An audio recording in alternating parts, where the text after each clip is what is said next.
Hierdie boodskap na toe gebring deur Skatte in die Hemel. Gaan sluit graag by ons Facebookgroep aan vandag. Vandag se skriflesing kom uit Efesiërs 3 vers 32. Wees goedgesind en hartlik teenoor mekaar en vergewe mekaar soos God julle ook in Christus vergewe het. Vandag se boodskap is getiteld Vergewe mekaar. Waarom sukkel ons so om iemand te vergewe wat ons te nagekom het? Dalk is dit ons ego wat ons oortuig dat dit reg is om kwaad te bly. Ons verdraaide sin van geregtigheid dat kwaad bly die ander party straf. Ons trots om die eerste tree te gee om verhoudinge te herstel. Hoe dit ook al sy, ons weiering om te vergewe verbreek die eenheid wat die Gees onder ons as gelowiges gesmee het, omdat ons nie die band van die vrede wil bewaar nie. Maar dis nie al nie, wanneer ons nie vergewe nie, maak ons self die deur van vergifnis vir ons oortredinge by God toe. Daar staan in Matteus 6 vers 14 en 15, as julle die mense hulle oortredinge vergewe, sal julle hemelse Vader julle ook vergewe. Maar as julle die mense hulle oortredinge nie vergewe nie, sal julle Vader julle oortredinge ook nie vergewe nie. Waarom hierdie skokkende waarskuwing?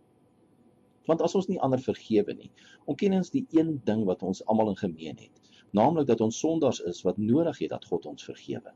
Hy vergewe ons nie omdat ons ander vergewe of een of ander wet onderhou nie, maar alleenlik as gevolg van sy groot genade.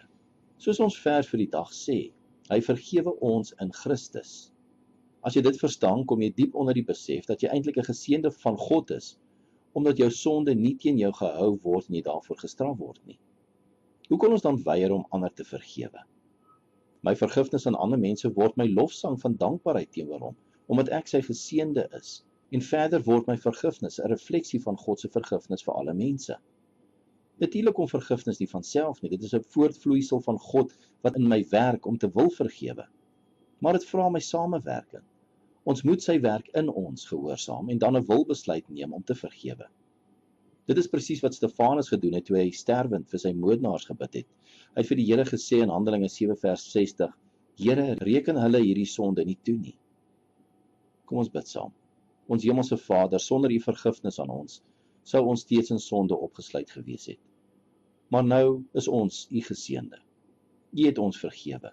Dankie daarvoor en dankie dat u ons in staat stel om ander mense sonder enige ophou te vergewe. Ons bid dit in Jesus se naam. Amen. As u soortgelyke boodskappe wil ontvang maandag tot Vrydag, sluit aan by ons WhatsApp broadcast groep. Stuur net jou nommer na 072 581 2973.